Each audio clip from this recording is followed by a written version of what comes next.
we're back. Charles, how you feeling about this little mini-series? We've come to the conclusion of our little mini-series about the cinematography, part 4 of 4. This is a fun one. There's actually not much cinematography chat in this one. We really just talk about the movies and what their favorites are. We get their rankings. We get a little bit of a hair chat, which is always good. We also lose you halfway through this part. I know. I'm sorry. What did I do? I had to go do an interview or something. You had more important stuff to do. I don't know.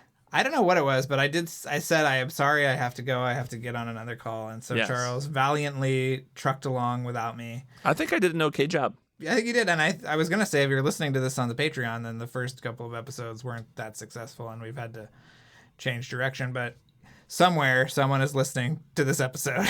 And that's all that matters. So however you're listening to this, we thank you. And we obviously thank Andy and Adrian, who were absolutely wonderful guests and went on this crazy discussion with us. Yeah, it's been a lot of fun talking with them, and check out their work if you like what you hear, or even if you don't like what you hear from them. You should watch their work anyway, because they're very talented guys. They really are. Also, I got a couple of talented guys I'd like to thank, Charles. That was a hell of a transition. Let's hear it. Okay. I first want to thank Jeremy Dillon and encourage everybody to listen to his podcast, My Favorite Album, where Jeremy does a deep dive into basically the music that inspires various artists, musicians, songwriters, filmmakers, people like you and me. We've been on a few times, actually, now. So people can check that out. I also want to thank John B., who's been with us for a long time, almost since the beginning. He's been a huge help. And also Elvis Ripley, a newer member of the IMF and someone who has yet to join our increasingly chaotic monthly Skype calls. Well, now Zoom calls, but somebody who we cannot wait to say hello to one day. Yeah. So thank you guys so much. Really appreciate you and your support of the show. So we'll get into the part 4, and then we'll be back afterwards.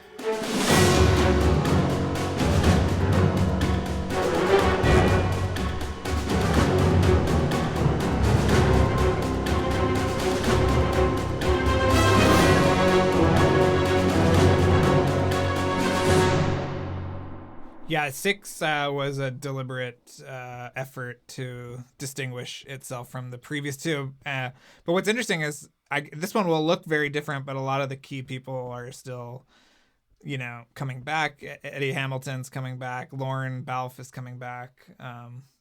So it'll be interesting to see how different they feel in it, and if 7 and 8 feel different from each other. Because that's the other thing, they're shooting these pretty close together to be released pretty close together. So Charles and I are always wondering, like, will they feel different, or will it feel like a mega movie between the two? Yeah.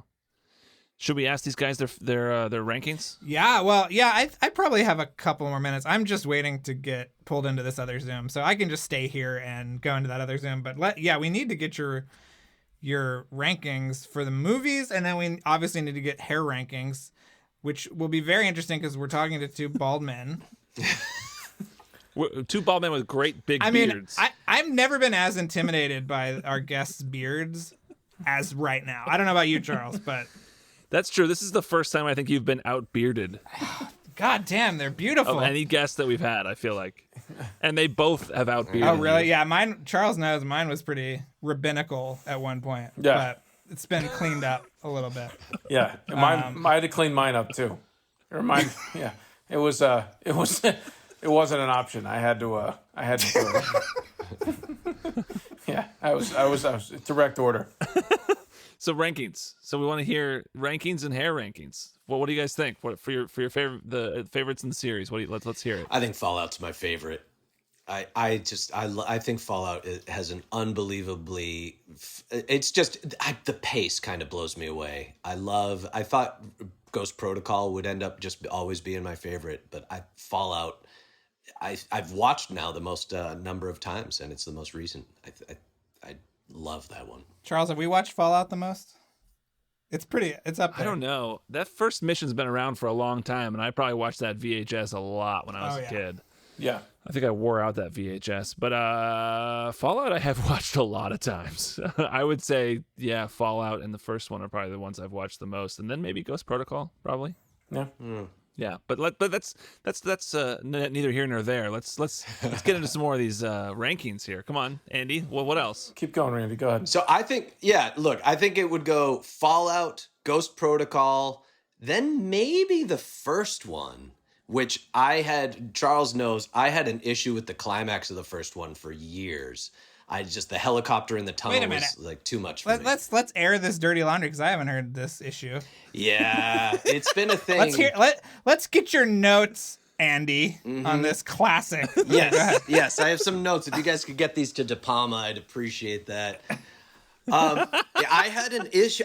This has been an ongoing thing for me with big movies. I like these days with a lot of the larger franchise movies, like I go to the bathroom in the third act when it's just like when the nonsensical action, not saying that is that, but when there's a certain like disassociation from what is physically possible, I really have trouble. And for Charles, because really what I think might be the issue with the end of Mission Impossible is that it reminds me of the great, I see you shaking your head, the great shark jump of another franchise that I love, Die Hard, when he surfs a dump truck in Die Hard with a Vengeance.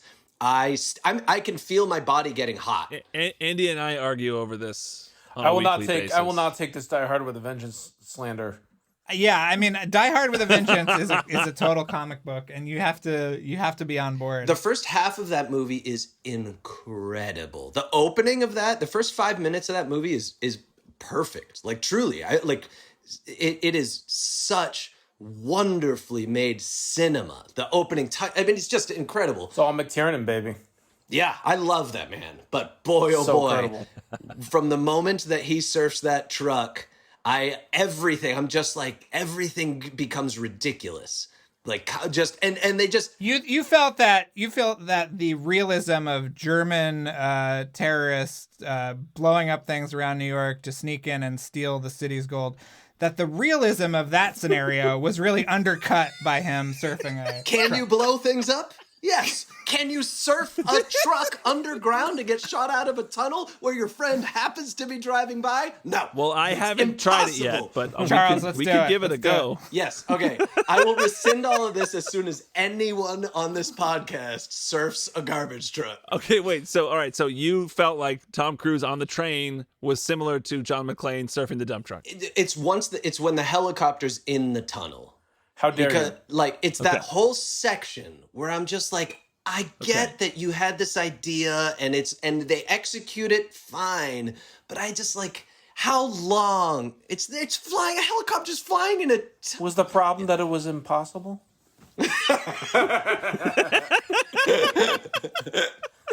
I want these to be mission believable. Nah, fuck that shit. But you're saying when you rewatched, you felt differently. So this time, which is, I don't know how many times I've seen it, 4 or 5, something like that. This time, I was mentally prepared. I'd seen it multiple times, and the fun of it came through. But so it didn't bother me, and I think it bumped it because of that. The whole movie jumped up in my rankings to number 3. Wow. Yep. Great. Okay. I'm going to pause there. I have to go, but I cannot wait to listen to these rankings from the rest of your Madman rankings and then Adrian's rankings. But yes, I cannot wait to see where you net out, where 2 lands. That's my big question that I think we always ask. Where is 2? Yeah, 2. I mean, 2. Right. Yeah, we all know where it is. Love you, Drew. Bye, guys. Adios, Drew. All right. So do you have a 4, 5, and 6 ranking? Yeah, so it would go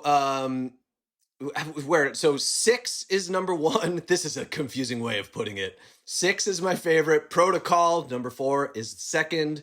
The first one is my third. Okay. And then I think we go Rogue Nation, and then the J.J. Abrams, number 3, and then 2. But I will say, okay, I think I'm one of the bigger Mission Impossible 3 fans out there. Oh. Yeah, I really like, I don't, even though it's low in my rankings, that more speaks to, I just really like the other ones. I like the J.J. Abrams one. And on my rewatch, I was like, oh, a lot of my friends don't dig this. I legit like it. I mean, it's, you know, I mean, the Vatican sequence, I mean, there's a lot of amazing stuff in that movie. The lip reading, there's just a lot of, I mean, there's a lot to love in that movie. I don't fault anyone for it. There are people who say that it's their favorite. I think you feel the stakes in that movie too. Mm-hmm. Like just and it's simple personal, it works. When he pulls Hoffman back into the plane and throws him down, and Hoffman says, "Ethan," like you kind of realize, like, oh shit, you know, like there's real weight to the fact that you think like he could. Although that ultimately is kind of not really meaningful at all because he already knew who Ethan was because he was in cahoots with Billy Crudup. But that's okay. Yeah, I know. That's not revealed until later on. But that's why 3 is last for me. Right. So you have it last. All right, so let's hear your rankings. I have Rogue Nation first. Okay. Which I know Drew is probably throwing a mythical bottle against a wall right now. But Rogue Nation is my first because the Ilsa is my favorite character in the whole franchise. Right. I love her. I dig that whole thing. I think the fact that that's the most believable romantic kind of element in the movie is like these two people have shared this kind of like this life and understand the cost of it and the stakes of it and the fact that they're still like, I believe that, you know, as ridiculous as and as stylized as the universe it is, I find that really that Ethan Hunt Ilsa relationship really grounding to me, which is why Fallout kind of carries so strongly for me in the second spot. But I love the beginning of Rogue Nation. I love just I love the whole atmosphere of it. I love the bits of humor that like they don't sacrifice, like when he comes out of being like killed in the whole underwater sequence, which also, I mean, honestly, but like when he comes out and he's like, he's just been dead, but he's like falling over the car and all that kind of stuff. Like I appreciate those kind of physical pratfalls and it's one of the first times where the scale of the stunts in a real way, like obviously Ghost Protocol does that, but like I really felt it was integrated well into the story, especially the underwater sequence, which is really, you know, really kind of like, and I have this terrible fear of drowning, so it's another reason that sequence always kills me. But wow, yeah, actually I never talked about that. Anyway, but I would say for me, like Rogue Nation is first. I think Fallout is second just because I think it is a major kind of just dramatic achievement. And the story's really awesome. Henry Cavill's great in it. 3, I would say, is the first one for me. I would do 4. I would do Ghost Protocol after that. 5, I would do Mission Impossible 2. Because of the weirdness, because it is so anachronistic. It is like a real kind of almost time capsule of filmmaking in a way that I personally just find really charming and I kind of hold on to. And 3 is last for me. And I still like 3. Yeah. So it's not like I'm like 3's a piece of shit. I still like 3. Right. But yeah. Yeah. I mean, that's what's, the series is so strong all the way through. I mean, I know there are people who will take their shots at 2 in particular, but I think even 2 is so distinct and like totally just batshit, just like really crazy fun ideas in it and some wonderful moments like the knife in the eye and the motorcycle joust and all kinds of stuff. It's also a fascinating window with Ethan Hunt and Cruise. Like it's the last time they try to make him like the charming love interesty kind of like appeal to women and kind of like they make an overt attempt to try and like almost like charade kind of play it. Yeah. And then they try to play this romantic lead kind of thing for him in a way with this connection with the love story with Tandy Newton's character, and they never fucking do it again. Yeah. The rest of the series is pretty straight. It's kind of the sexiest one. Yeah, exactly. Overt attempt to be sexy. I mean, the first one has some sexiness a little bit too, but the second one I think like very overtly is like sexy and romantic. No, it's definitely the sexiest. Yeah. Yeah, the whole thing in the bathtub when she's like clawing on top of him. Can I be on top? Like, there's a lot of that funny, almost like charade. How like they let Audrey Hepburn kind of play in that movie. There's something very similar to that. Right. That feeling with Mission Impossible 2. It's like it's the remake of it's the truth about Charlie that, you know, Demi didn't get to make, you know, but it's like, yeah, that's not a good movie either. But you know, I just find that 3 to me 3 may have the best villain frankly. I agree. I totally agree. You know, he might have the best villain, but for some reason, to me, it's just not the most compelling movie. And there's some incredible shit in that movie, too.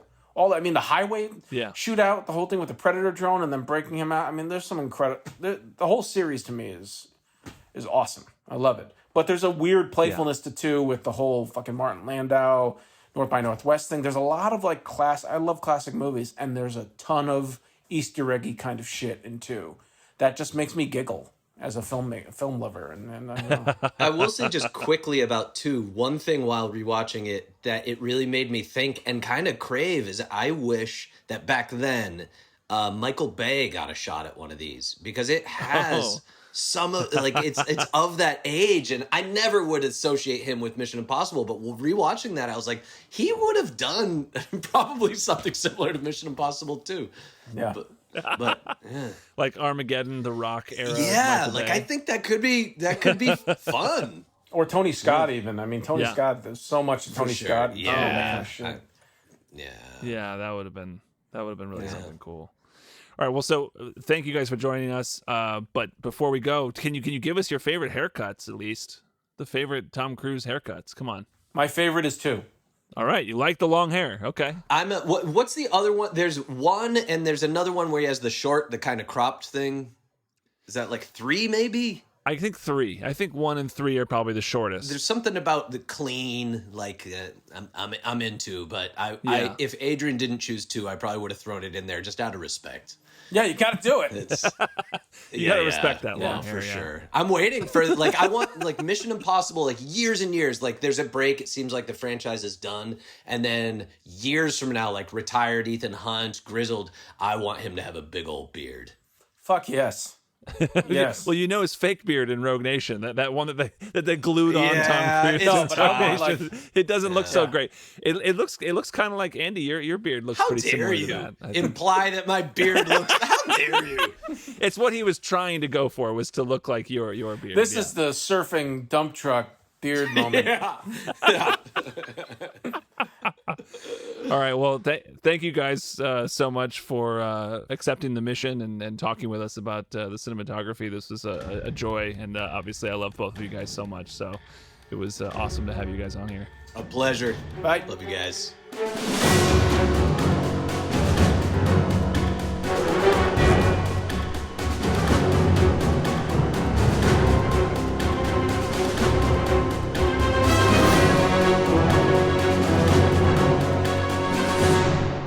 And we're back.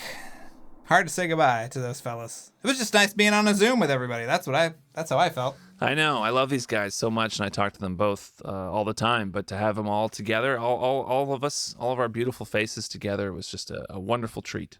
It was great. And like Charles said at the top of the show, please look them both up and watch all of their stuff, because they really have...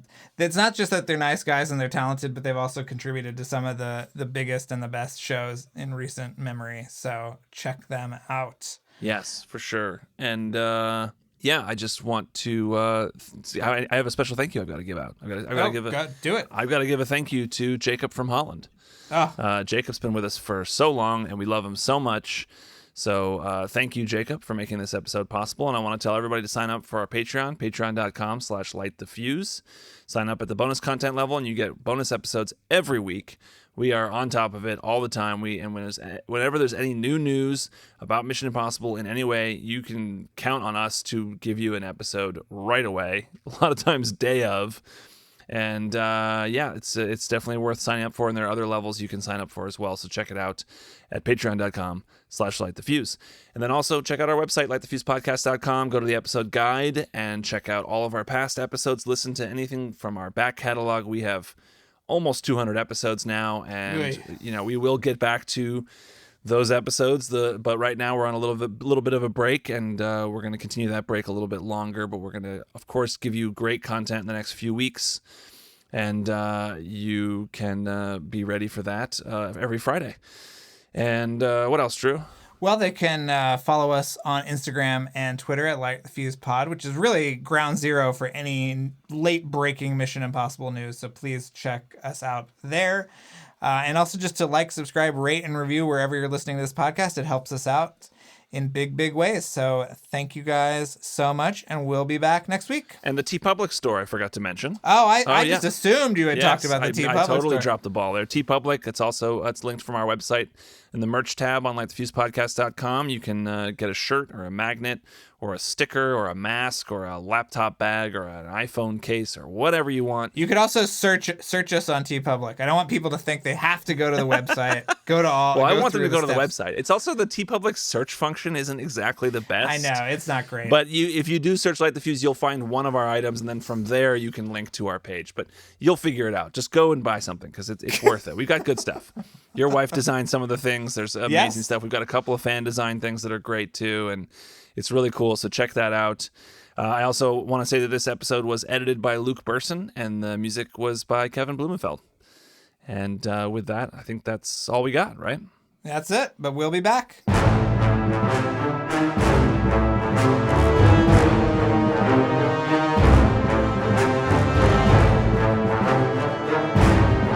Thanks again for listening, everyone. And before we go, another mission, should you choose to accept it, please rate, review, and subscribe wherever you listen to podcasts. And remember that you can follow us on Twitter and Instagram at LightTheFusePod, and email us questions or comments at lightthefusepodcast@gmail.com. This message will self-destruct in 5 seconds.